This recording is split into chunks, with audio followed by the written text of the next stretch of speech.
बड़ी कमाल की बात कही गई है कि इंसान कितना चालाक है। जब वह 108 मोतियों की माला गिनता है तो उसका मन भटकता है, लेकिन जब वह नोटों की गिनती करता है तो उसका मन पूरी तरह से एकाग्र रहता है। एक छोटी सी कहानी है। एक बच्चे का जन्म होने वाला था। उसे स्वर्ग से धरती पर यानी इस मृत्युलोक में आना था। वह भगवान के पास जाकर बोला, भगवान, जब मैं नीचे जाऊंगा तो आप हमेशा मेरे साथ रहेंगे, लेकिन आप तो दिखाई नहीं देते। मुझे कैसे पता चलेगा कि आप मेरे साथ हैं? भगवान ने कहा, मैं हर पल हर क्षण तुम्हारे साथ रहूंगा। जब तुम चलोगे तो 2 जोड़ी पैरों के निशान होंगे, एक तुम्हारे और एक मेरे। बच्चा खुश हो गया कि भगवान उसके साथ रहेंगे। समय आया और बच्चे का जन्म हुआ। समय बीतता गया। बच्चे ने देखा कि जब भी उसे दर्द होता था या मुश्किलें आती थीं, तो उसे बस एक ही जोड़ी पैरों के निशान दिखाई देते थे।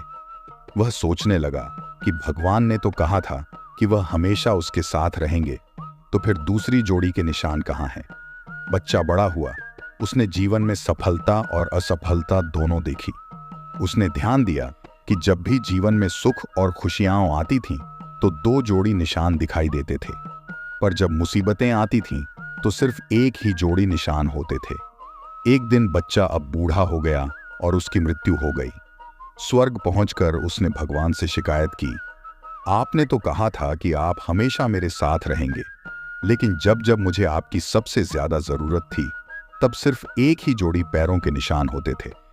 भगवान मुस्कुराए और बोले, बेटा, जब जब तुम्हें कठिनाइयां आईं और तुम दुखी थे, तब मैंने तुम्हें अपनी गोद में उठा लिया था। जो निशान तुमने देखे वे मेरे थे, तुम्हारे नहीं। जब खुशियां थीं, तब मैं तुम्हें खुद चलने देता था। इसलिए जब भी संकट आए, यह याद रखें कि भगवान आपको उठा लेते हैं। वे हमेशा आपके साथ रहते हैं। याद रखें, जब जीवन में मुसीबतें आती हैं, तो वे उतनी बड़ी नहीं होती जितनी हमें लगती हैं। भगवान की कृपा हमेशा हमारे साथ होती है। इसलिए भरोसा बनाए रखें और खुद पर विश्वास रखें।